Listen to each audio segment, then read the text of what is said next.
The cargo ship Celestial Wing moved slowly through the darkness of space. Captain Hyun sat in his command chair, watching the stars drift past the view screen. It was supposed to be a simple job.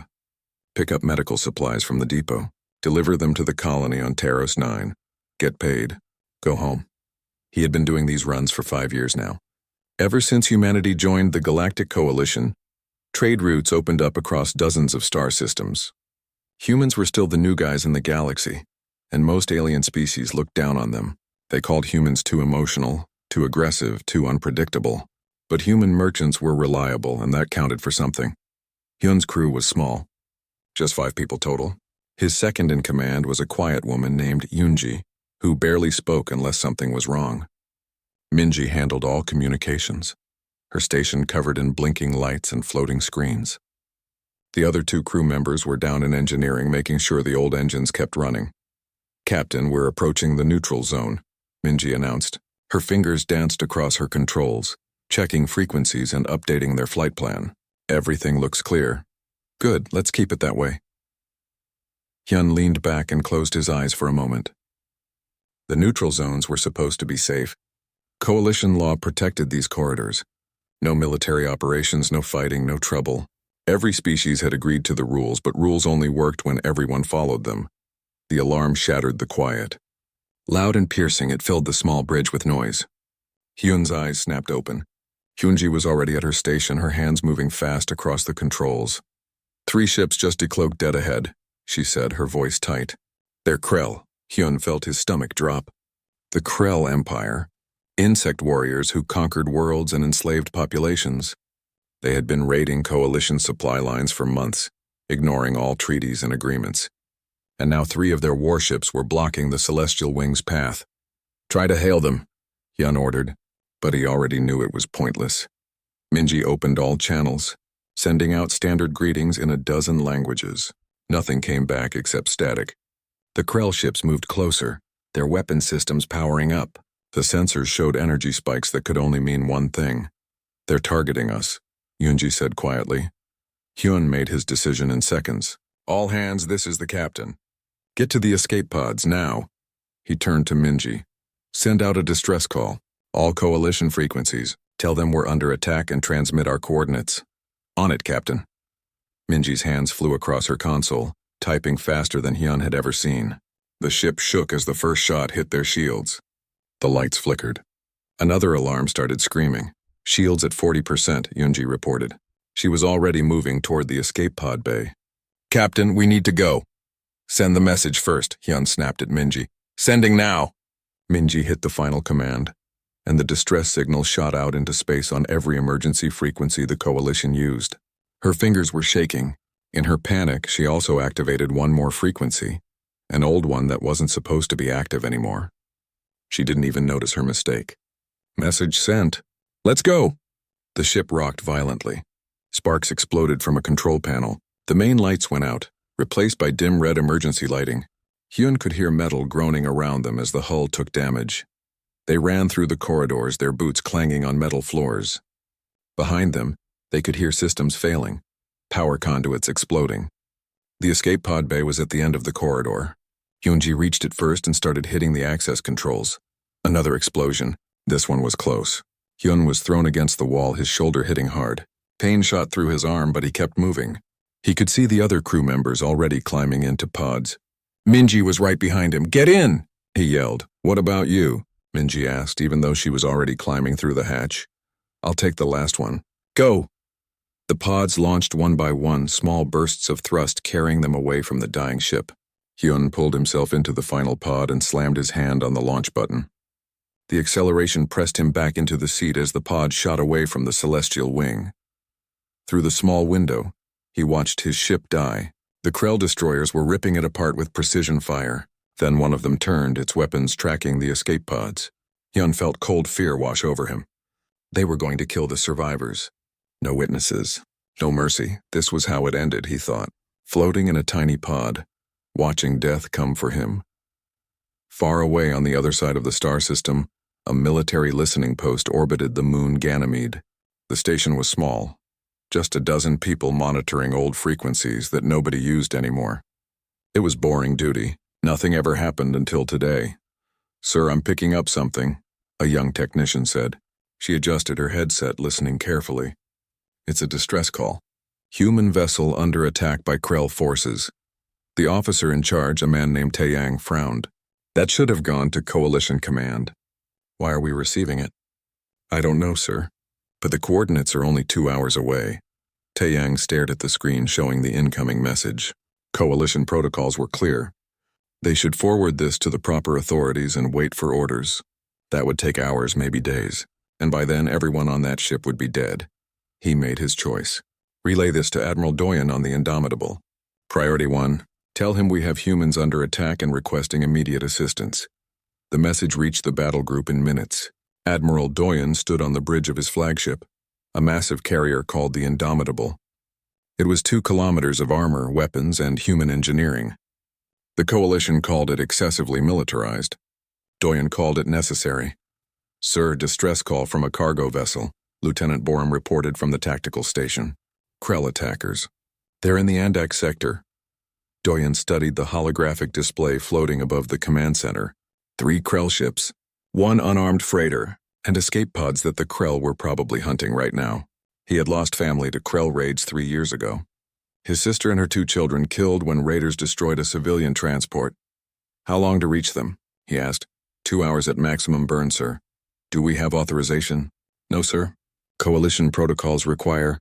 I know what the protocols require, Doyen interrupted. He looked at the faces around him. His crew, his people, all of them waiting for his decision. Set course for the Andak sector. All ships, battle stations. We're going in. Sir, without authorization, this could be considered an act of war, his executive officer Sunho said quietly. Then let it be an act of war. I'm not leaving our people to die while we wait for politicians to debate. Doyen's voice was hard as steel. Inform the fleet. Maximum speed. Weapons free when we arrive. We're saving every human on those escape pods, and God help any Krell who gets in our way. The battle group changed course. 4 destroyers and 1 massive carrier. Their engines burning bright as they accelerated to speeds that would have torn apart most alien ships. Inside the Indomitable, alarms rang out as the crew raced to battle stations. Weapon systems came online. Fighter pilots sprinted to their cockpits. Admiral Doyen watched the countdown on his display. 1 hour and 53 minutes until they reached the ambush site. He hoped they wouldn't be too late. In his escape pod, Captain Hyun watched the Krell ship approach. Its weapons were charging for the killing shot. He closed his eyes and thought of his family back on Earth. At least he had tried. At least he had gotten his crew into the pods. Then something impossible happened. The Krell ship suddenly turned away. Its sensors had detected something new. Something big. Something coming very fast. Hyun opened his eyes and looked at his pod's basic scanner. 5 massive energy signatures had just appeared at the edge of the system. The readings were human. Help was coming, and it was coming with enough firepower to light up the entire sector. 2 weeks later, the Krell Armada arrived at the edge of Sol system. 200 warships emerged from faster-than-light travel in perfect formation. The fleet stretched across thousands of kilometers, enough firepower to destroy a dozen planets. It was the largest military force the galaxy had seen in centuries. Supreme Commander Kralvek stood on the bridge of his flagship Eternal Conquest, a massive dreadnought that dwarfed every ship around it. He studied the sensor data showing Earth's sun and its family of planets. Somewhere in this system was humanity's homeworld, and he would burn it to ash. Deploy fleet in attack formation, he commanded. Begin advance toward the inner system. Destroy any resistance. The Krell fleet moved forward like a wave of death. Their sensors detected the expected defensive forces, orbital platforms around Earth, some warships clustered near Luna, fighter squadrons launching from Mars, standard defensive positioning. Exactly what the Krell had anticipated. Kralvex opened a broadcast on all frequencies. Humans of Earth, your interference in Krell operations has forced this response. Surrender your military forces and submit to the Empire. Resist, and we will demonstrate why the Krell have conquered 17 species. You have 1 hour. The response came from Admiral Doyen, broadcasting from the Fleet Command Center on Luna. His image appeared on Kralvex's view screen, and the Krell commander was surprised to see the human was smiling. Not a happy smile. A cold, dangerous smile. Supreme Commander Kralvex, you've made 3 mistakes today. First, you assumed we'd surrender. Humans don't really do that. Second, you assumed we'd fight by coalition rules. We don't do that either. Third, and this is the important one, you came to our home system. We've been preparing for this moment for 300 years. Your hour starts now. Try not to waste it. Kralvex cut the transmission with an angry gesture. Arrogant creatures. Advance fleet. Weapons free. Destroy everything. The Krell Armada moved deeper into Sol system, heading for Earth's orbit. They passed the orbit of Neptune, then Uranus. Their sensors showed nothing unusual. Just planets, moons, asteroids. Standard system architecture. Then the first asteroid opened fire. Railgun batteries hidden inside asteroid shells launched tungsten slugs at relativistic speeds. Missile batteries concealed on dozens of moons fired in coordinated salvos. Defense satellites that had looked dead and dormant suddenly powered up, their weapon systems coming online all at once. Humans hadn't just defended Sol system. They had weaponized it. Report, Kralvex demanded as his ship shook from impacts. Weapons fire from multiple vectors, at least 2,000 active defense platforms. They were hidden throughout the system. On Luna, Admiral Doyen watched the tactical display with satisfaction. Earth had spent decades building the Sol system defense network, placing weapons on every moon, hiding platforms inside asteroids, positioning satellites throughout the system. It was the largest defensive network in the known galaxy. All units execute Plan Anvil, Doyen ordered calmly. Let's show them why you don't attack Earth. The human warships that had been clustered near Luna suddenly dispersed, moving at maximum speed in a coordinated pattern. They weren't running. They were herding, pushing the Krell fleet toward the kill zones where the densest weapons platforms waited. Commander Jiwan led a squadron of destroyers in a slashing attack on the Krell left flank. Her ships moved with the precision of months of drilling, sharing targeting data through quantum-encrypted channels. Every human ship knew what every other ship was doing. They fought as one organism. The Krell fleet tried to hold formation, but human tactics were designed to break formations. Small, fast ships darted in close, firing and retreating before the heavy Krell weapons could track them. When Krell ships pursued, they ran straight into fields of hidden mines. Fighter pilot Hyejin launched from Mars aboard her interceptor, part of a squadron of 60 human fighters. They were outnumbered 10-1 by Krell fighters, but they knew every inch of Sol system. She led her squad through the asteroid belt, using the rocks for cover, drawing Krell pursuers into ambush points. Break left on my mark, she transmitted to her squadron. 3, 2, 1, mark. The human fighters scattered. The Krell fighters followed, spreading out to pursue. Then the asteroids around them opened up with point defense fire. Dozens of Krell fighters vanished in seconds. Hyejin keyed her mic. Welcome to our neighborhood. We've been flying here since we were kids. You're just visiting. Supreme Commander Kralvex watched his fleet being torn apart. This wasn't supposed to happen. The humans were outnumbered and outgunned, but they were fighting on their home ground using every advantage. His ships were taking fire from directions that shouldn't have weapons. His fighters were being ambushed by pilots who knew the terrain perfectly. All ships withdraw to Rally Point Gamma, he ordered. We'll regroup and, sir, the human fleet is moving to block our retreat. Kralvex looked at his tactical display and felt something he hadn't experienced in 20 years of warfare. Fear. The human ships weren't trying to destroy his fleet. They were driving it toward Jupiter's orbit. And the sensor data showed massive energy readings near Jupiter. The largest weapons platforms in Sol system were positioned there. Railguns the size of buildings, missile batteries with thousands of warheads, energy weapons that drew power directly from Jupiter's magnetic field. It was a killing zone designed to stop fleets 10 times larger than his. Emergency jump, Kralvex ordered. All ships faster than light retreat immediate. But the humans had planned for that too. Gravity field generators activated throughout the system, disrupting the space-time needed for FTL travel. The Krell ships couldn't jump. They were trapped. Captain Sunho of the Indomitable directed the final phase of the battle. The massive carrier hadn't fired a shot yet, serving instead as a command platform. Now it moved into position, launching every fighter and bomber it carried. All batteries fire at will. Time to finish this. The Jupiter weapons platforms opened fire. The Krell fleet sailed directly into the teeth of humanity's most powerful defenses. Ships that had survived centuries of warfare were destroyed in seconds. Shields that could withstand direct nuclear strikes collapsed under the barrage of relativistic projectiles. Of 200 Krell warships, only 37 managed to escape. They limped away from Sol system, their crews traumatized and their ships barely holding together. Supreme Commander Kralvex was not among the survivors. His flagship took a direct hit from a Jupiter platform and was destroyed with all hands. The Battle of Earth was over. It had lasted 16 hours. Human casualties were relatively light. 3 destroyers lost, 2 cruisers heavily damaged, several hundred fighters destroyed. The Krell had lost over 80% of their invasion force. On Earth, people poured into the streets celebrating. On Mars, Luna, and the outer settlements, citizens watched the wreckage of the Krell fleet drift past and felt a fierce pride. Humanity had defended its home against impossible odds and won. But Admiral Doyen didn't celebrate. He stood on Luna, looking at Earth hanging in the black sky, and thought about what this victory meant. Minister Kyung joined him in the observation dome. "We won," she said quietly. "Yes, but what did we win?" Doyen gestured at the planet below. "The Coalition will never fully trust us now. We proved we can destroy the largest fleet the galaxy has seen in centuries. Some species will see us as saviors. Others will see us as the next threat. Then we prove them wrong," Kyung said.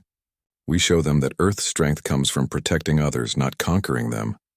"I hope you're right, Minister. Because the galaxy just learned what humans are capable of when defending our home. That's a lesson some species won't forget." On Nexus Prime, the Coalition High Council convened in another emergency session, but this time the tone was different. The Krell invasion had been stopped entirely by human forces. The Battle of Earth had been watched by every species in the galaxy. They had seen how humans fought when their existence was threatened. Ambassador Youngsu received an unprecedented message from the Council. Humanity was being offered a permanent seat on the Coalition Security Council. No junior species had ever been elevated so quickly. Counselor Mira delivered the news personally. "Congratulations, Ambassador. You've earned this." "At what cost?" Youngsu asked quietly. "The cost of showing the galaxy what decisive action looks like. The cost of proving that sometimes the new way is better than the old way." Mira paused. "Earth terrifies half the Council, you know. But the other half is grateful you exist." 6 months later, the cargo ship Celestial Wing prepared for departure from a resupply station. Captain Hyun stood on his repaired bridge, checking the flight plan. His crew had stayed with him through everything. Minji was still his communications officer, still checking frequencies obsessively. "Captain, all channels clear," she reported. "Both Coalition frequencies and," she smiled, "the old frequency too. You never know when a mistake might save lives." Hyun laughed. "After what happened, I think that mistake might be the luckiest thing that ever happened to any of us." Throughout the galaxy, human warships now patrolled alongside Coalition forces. The aggressive response that had gotten Admiral Doyen put on trial was now standard operating procedure. The Coalition High Council chamber on Nexus Prime was built to impress. The ceiling stretched 50 meters high.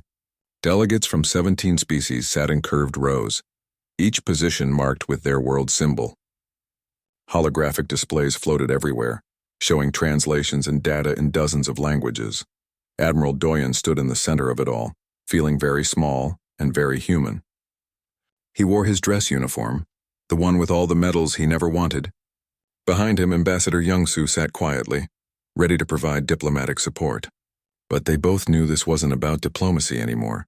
The Krell ambassador rose first. Srexkath was 3 meters tall with armor plating that gleamed under the chamber lights. His voice was harsh and clicking, translated by the computer into standard Coalition language. "The humans massacred 3 ships of the Krell Empire. They violated neutral space. They acted without Coalition authorization. This is an act of war." Murmurs spread through the chamber. Some species nodded in agreement. Others remained silent, watching carefully. The chief magistrate, a Varen named Kelmore, called for order. The Varen were known for their strict adherence to law. Kelmore had been a judge for 40 years, and his face showed no emotion. "Admiral Doyen, you are charged with unauthorized military action, excessive use of force, and violation of neutral space protocols. How do you respond?" Doyen stepped forward. He had prepared a speech, worked on it for days during the journey to Nexus Prime. But standing here now, facing the combined judgment of the galaxy, he threw the speech away and spoke from his heart. "Counselors, I received a distress call from a human merchant vessel under attack by Krell warships. The ship was unarmed. The crew was civilian. And when they abandoned ship, the Krell were hunting their escape pods. He paused, looking directly at the Krell ambassador. Not destroying the ship. Hunting the survivors. You have no proof of this, Zrexcath hissed. Actually, we do. Ambassador Youngsu stood up, activating a holographic display. This is the sensor data from the Celestial Wing, time-stamped and authenticated by Coalition standards. The chamber fell silent as the recording played. Everyone watched the Krell fighters deliberately targeting escape pods.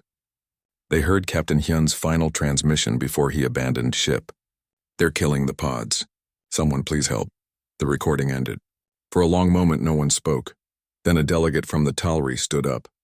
Counselor Mira was small, barely a meter tall, but her voice carried across the chamber. Last year, Krell raiders destroyed one of our colony ships. 3,000 Talri, including 800 children. The Coalition sent peacekeepers 3 days later. By then, there was nothing left but debris. She looked at Admiral Doyen. The humans responded to a distress call in 2 hours. They saved 5 lives. If that's a crime, then what is our entire coalition for? More delegates began standing. A Hovan merchant captain described losing his ship to Krell pirates while coalition forces were stuck in committee meetings. A Solarian official talked about requesting protection for their border worlds and waiting 6 months for approval that never came. The chief magistrate called for order again. The question is not whether the Krell actions were justified. They were not. The question is whether humans can act unilaterally without coalition authorization. With respect, Magistrate, Youngsu said, that's exactly the wrong question. The right question is, why does coalition authorization take so long that civilians die waiting for it? That caused an uproar. Several of the senior coalition members objected loudly. The Arxan delegate, representing one of the oldest and most powerful species, stood up. The human ambassador forgets that coalition protocols exist to prevent wars. Acting rashly leads to escalation. Acting slowly leads to death, Youngsu shot back. How many more colony ships need to be destroyed while the council debates proper procedures? The argument raged for hours. The senior species defended the careful, measured approach that had kept the peace for centuries. The junior species, the ones who actually suffered from raids and attacks, supported the human position. Finally, after 2 days of debate, the council reached its verdict. Chief Magistrate Kelmore read the decision in his emotionless voice. Admiral Doyen is hereby reprimanded for unauthorized military action. Human military forces must coordinate with Coalition Command before future operations. However, given the circumstances and the evidence presented, no criminal charges will be filed. Furthermore, the Council will review current engagement protocols for immediate threat scenarios. It was the perfect political compromise. Everyone was slightly unhappy, which meant it was probably fair. But something had changed in the galactic conversation. As the formal session ended, smaller groups began forming in the corridors and private chambers. Counselor Mira approached Ambassador Youngsu, glancing around to make sure no one was listening too closely. Ambassador, may I speak with you privately? They moved to a small conference room. Mira wasn't alone. 6 other delegates joined them, representing species that had all suffered from Krell aggression. A Hovan captain, a Solarian official, a Vixuri merchant, all of them looked worried. Mira spoke quietly. Officially, we support the Council's decision. But unofficially, we need to tell you something. The Krell raids aren't random. They're probing attacks, testing our response times and resolve. We've suspected this, Youngsu said carefully. It's more than suspicion. We have intelligence sources. The Hovan captain leaned forward. The Krell are massing ships near the neutral zone. They're preparing for a full invasion. Youngsu felt cold. Have you brought this to the Council? We have, multiple times. The senior species say we need more evidence. That we shouldn't rush to conclusions. That diplomacy must be given a chance. Mira's frustration was clear. By the time they authorize military action, half the border colonies will be gone. What are you asking us to do? The delegates looked at each other. Finally, the Solarian spoke. You humans don't wait for authorization. You respond to distress calls immediately. If more distress calls happen to come from colonies near Krell space, Youngsu understood. They were asking humanity to act as an unofficial defense force, responding to attacks without coalition approval. It was technically illegal. It would definitely cause political problems. And it might be the only way to save thousands of lives. I'll bring this to Earth Command, he said carefully. No promises. After the meeting, Young-Soo sent an encrypted message back to Earth.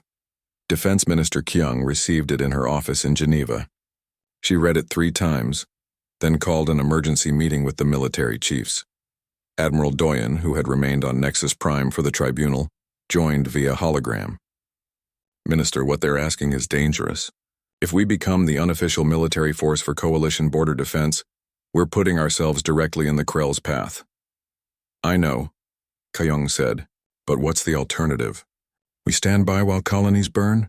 That's exactly what the alternative is, said General Taewon of the Marines. The coalition protocols will get people killed. We all know it. The question is whether we're willing to break those protocols to save lives. Kyung looked at the reports in front of her. Intelligence suggested the Krell were indeed preparing for major offensive operations. The coalition military could stop them, but only if authorized to act preemptively, and that authorization would never come in time. Admiral Doyen, you started this when you responded to the Celestial Wing. You showed the galaxy what human military response looks like.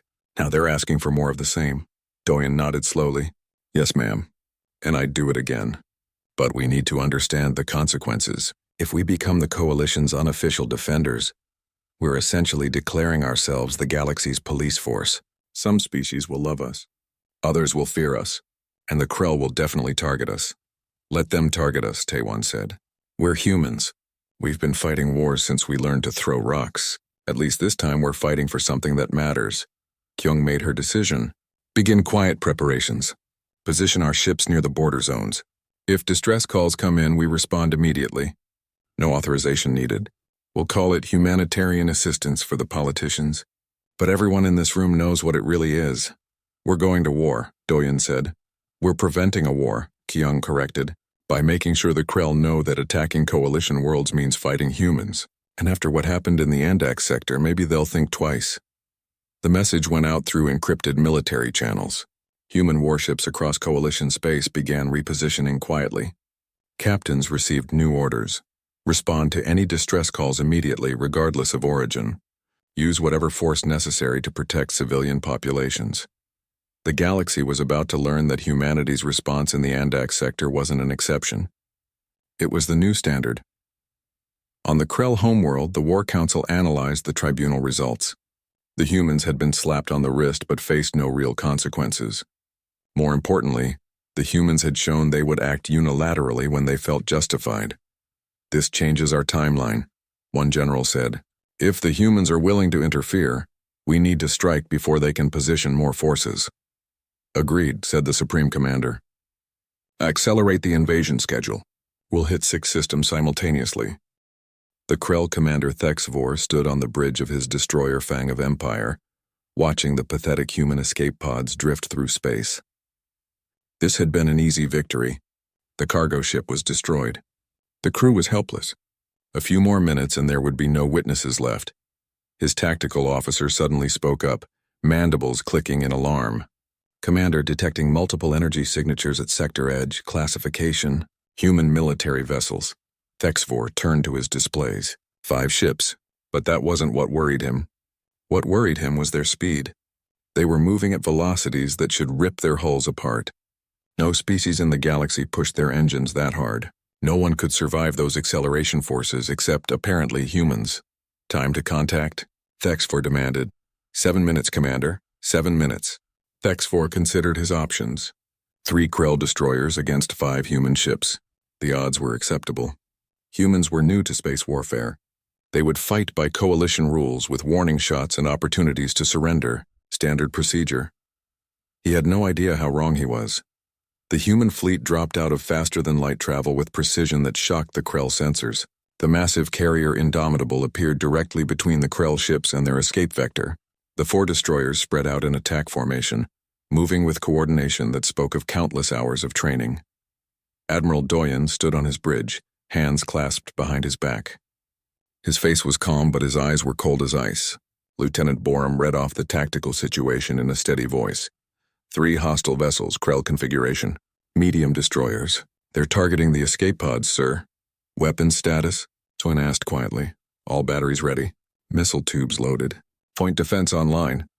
Then let's remind them why you don't attack humans. Doyen's voice carried across the bridge. All ships weapons free. Priority targets are those fighters going after the pods. Fire at will. What happened next would be studied in military academies for years to come. The human destroyers moved like nothing the Krell had ever seen. They used vectored thrust to rotate and change direction in ways that ignored normal physics. They accelerated and decelerated so violently that any other species would have been crushed by the forces. Commander G1 of the destroyer Relentless locked onto the Krell fighters pursuing the escape pods. Her ship spun, inverted, and fired thrusters in a pattern that made the Krell pilots dizzy just watching. The railgun slugs moved at 0.3 the speed of light. At that velocity, shields meant nothing. 4 Krell fighters simply vanished, torn apart by tungsten slugs moving too fast to track. The other fighters broke off their attack, trying to escape. But G1 was already moving, her ship responding to her commands like a living thing. 30 seconds later, there were no more fighters. The Krell destroyers tried to fight back. They moved into standard combat formation, their weapons targeting the nearest human ship. But the humans weren't fighting by standard tactics. They closed to knife-fighting range, so close that the Krell couldn't use their heavy weapons without risking themselves. And at that range, human kinetic weapons were devastating. Commander Thexfor watched his tactical display in growing horror. One of his destroyers was already gone, its reactor breached by a railgun barrage. The second was badly damaged, venting atmosphere and falling out of formation. His own ship was taking hits faster than the shields could regenerate. All ships retreat Vector Gamma 7, he ordered. But the humans had predicted that. The Indomitable was already positioned on that exact vector. Admiral Doyen had fought enough battles to know how prey animals ran. And right now the Krell were definitely prey. Sir, lead Krell destroyer is attempting to disengage, Borum reported. Open a channel, Doyen said. The communication systems crackled to life. Doyen's voice was broadcast to all 3 Krell ships. Krell vessels, this is Admiral Doyen of the Terran Defense Fleet. Power down your weapons and prepare to be boarded. This is your only warning. For a moment there was silence. Then Thexvor's response came through, translated by the computer. Humans, you have made a grave mistake. The Empire will— I'm going to stop you right there, Doyen interrupted. You attacked a civilian vessel in neutral space. You targeted escape pods full of unarmed crew. By coalition law and by human law, you're pirates. And we don't negotiate with pirates. Thexfor made his final mistake. Pride and desperation made him order a suicide run. His ship turned directly toward the Indomitable, all weapons firing at maximum power. It was a warrior's death, an honorable charge. The Indomitable's point defense system activated. Thousands of small railguns fired in perfect synchronization, creating a wall of tungsten projectiles. The Krell destroyer flew directly into that wall. It lasted 3 seconds. When the firing stopped, there was only debris. The remaining 2 Krell ships tried to run. They didn't make it far. The human destroyers pursued them with relentless efficiency. Within minutes, it was over. 3 Krell warships destroyed.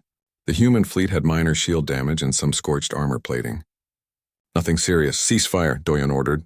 All ships, recovery operations.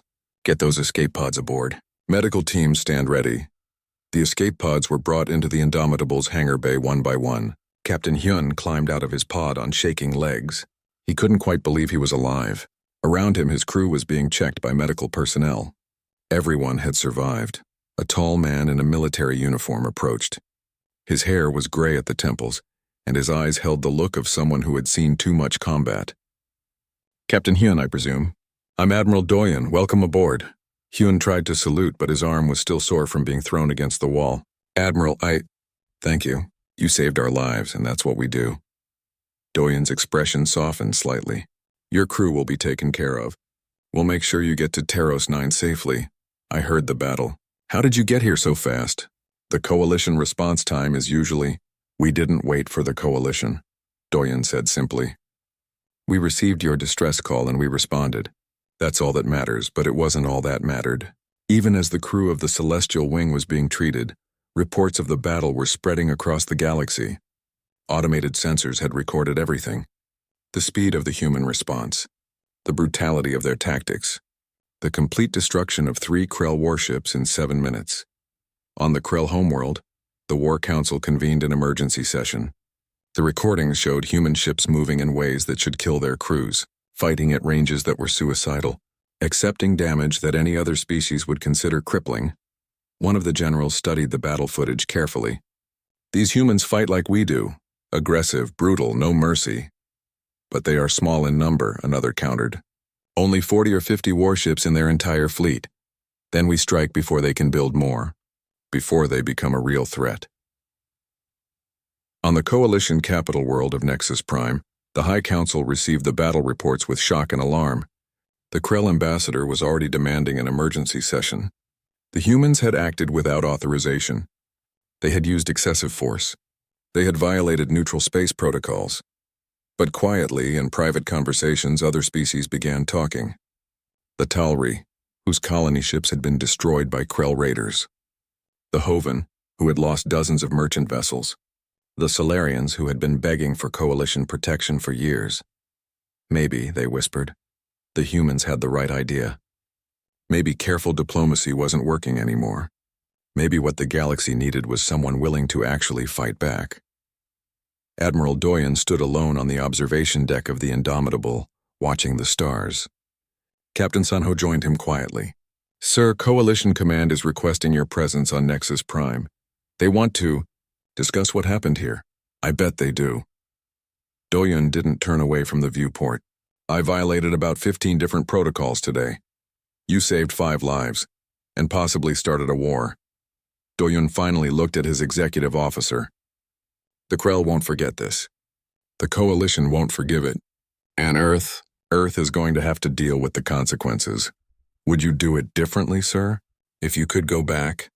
Doyen thought about Captain Hyun and his crew, safe in medical bay. He thought about his sister and her children, who had died because help arrived too late. He thought about every time humans had looked to the stars and wondered if anyone would be there when they needed help. No, he said finally, I wouldn't change a thing. If being human means we rush toward danger when someone calls for help, then I'm proud to be human. The galaxy can adjust, Sunho nodded slowly. The crew is with you, sir. Whatever comes next. What comes next is politics, Doyen said. And unfortunately, you can't shoot politics with a railgun. That would be so much simpler. Despite everything, Sunho laughed. The attacks began at dawn across 6 different star systems. 50 Krell warships dropped out of faster-than-light travel with perfect coordination. They targeted supply depots, communication relays, and lightly defended colonies, places where civilians lived, worked, and raised families. The Krell strategy was simple and brutal. Hit fast, hit hard, destroy everything before the Coalition could respond. Show the galaxy that resistance was futile.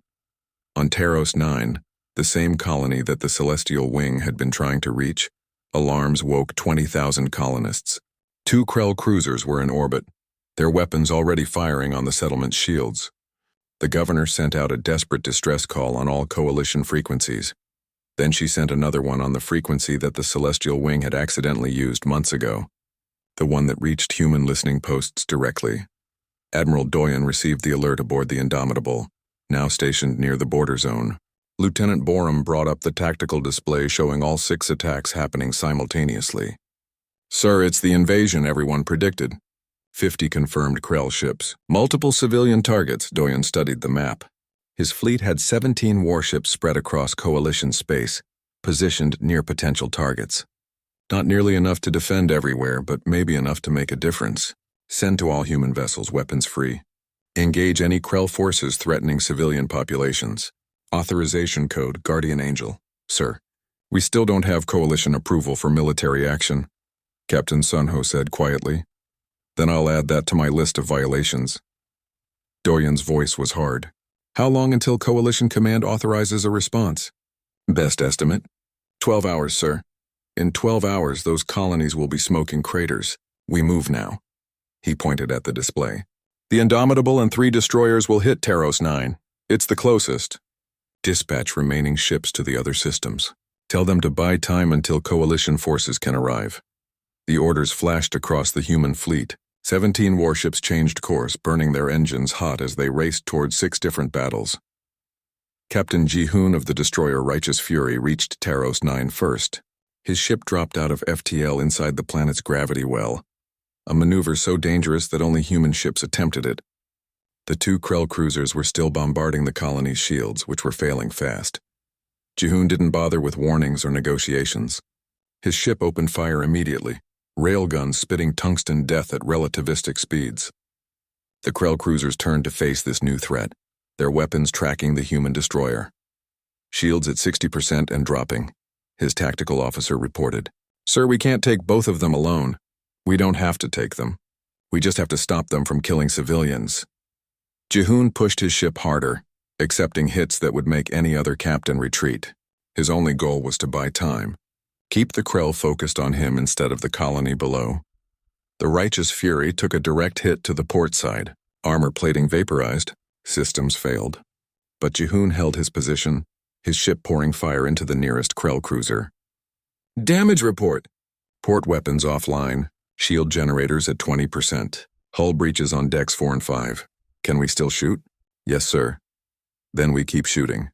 4 more human ships dropped out of FTL. The Indomitable and 3 destroyers appeared in perfect formation, their weapons already hot. Admiral Doyen took in the tactical situation instantly. "All ships target the cruiser engaging the Righteous Fury. Concentrated fire, now." The Krell cruiser vanished under the combined barrage. Its shields collapsed, its hull shattered, and its reactor went critical. The explosion lit up the sky over Taros 9 like a second sun. The second Krell cruiser tried to run. It didn't make it far. This scene played out across 6 star systems. Human ships appeared where the Krell least expected them, fighting with tactics that ignored standard doctrine. They moved faster than their ships were designed to go. They fought at ranges that were supposed to be suicidal. They took damage that should have forced them to retreat, and just kept coming. On the colony world of Veltara, Commander Yunbi of the cruiser, Dauntless arrived to find 3 Krell destroyers attacking evacuation transports.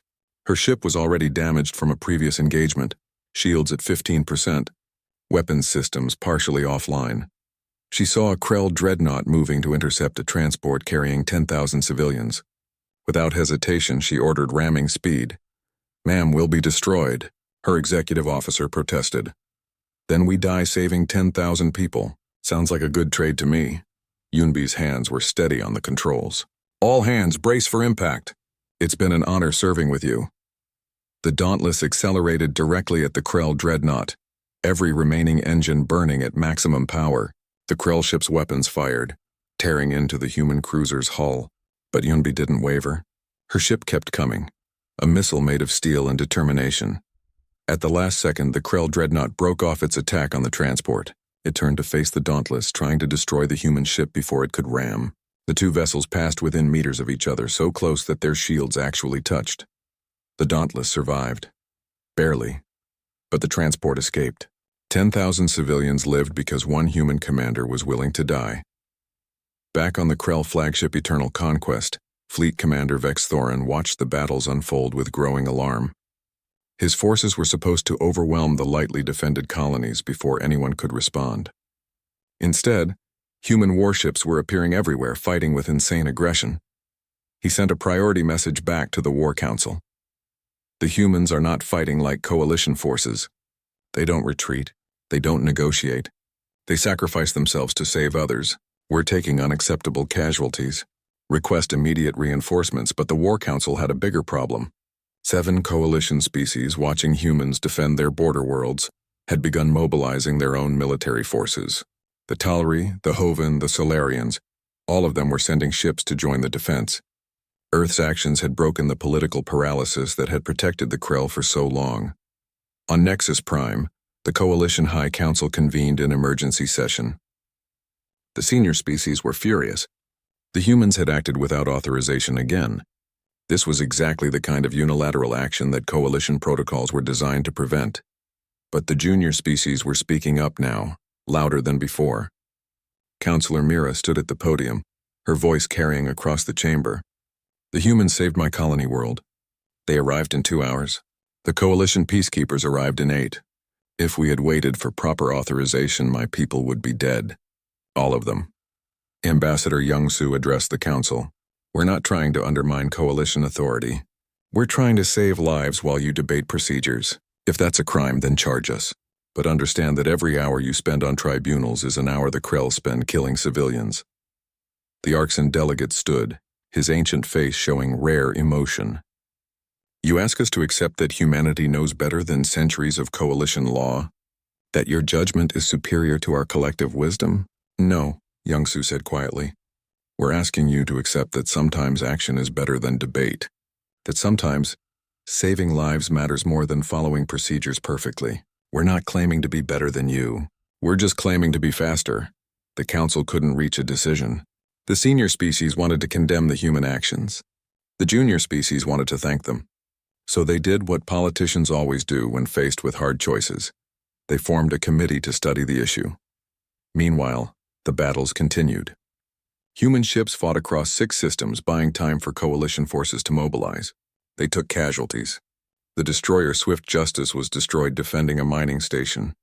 The cruiser Defiant lost half her crew stopping a Krell boarding action, but they held the line. After 72 hours of desperate fighting, the tide turned. The Krell had expected to fight slow, cautious coalition peacekeepers. Instead, they fought humans who valued life so highly they would die to protect it, yet were so willing to die that they became unpredictable and terrifying. The Krell fleet began to withdraw, but Fleet Commander Vexathoran wasn't retreating to Krell space. His ships were consolidating at a staging point just outside Coalition territory, regrouping and repairing. Sensor data suggested they were preparing for something bigger. Admiral Doyen stood on the bridge of the Indomitable, studying the intelligence reports. Lieutenant Borum had been tracking Krell fleet movements for days. Sir, they're massing ships near the Sol system approach vector. Estimates suggest they're assembling over 200 warships. Doyen felt cold certainty settle in his stomach. They're coming for Earth. We bloodied them out here and now they want revenge. They think if they destroy Earth, humanity collapses and the coalition returns to normal. Do we inform the council? Sunho asked. Yes, but we also bring the fleet home. Doyen opened a channel to Earth Command. Minister Kyung, this is Admiral Doyen. The Krell are preparing to attack Sol system directly. I'm bringing every available ship back to Earth. If they want to see what happens when you threaten our home, well, they're about to get a lesson in human warfare.